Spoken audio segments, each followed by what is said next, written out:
Hi friends, நான் இந்த வீடியோவில் உங்கள் கூட இன்றைக்கி ஷேர் பண்ணிட்டு இருக்கிறது பார்த்திங்கன்னா, நம்ம வீட்டோட லன்ச் மெனு தாங்க.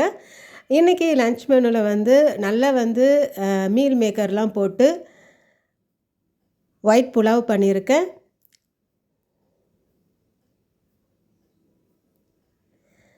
அடுத்து பார்த்திங்கன்னா, முருங்கைக்காய் உருளைக்கிழங்கு சேர்த்து மட்டன் குழம்பு ஸ்டைலில் குருமா குழம்பு வச்சாச்சுங்க. வெள்ளரிக்காய் தயிர் பச்சடி, சூடான சாதம், ரசம், தயிர். இதுதாங்க இன்றைக்கி எங்கள் வீட்டோட லன்ச் மெனு. தேங்க்யூ.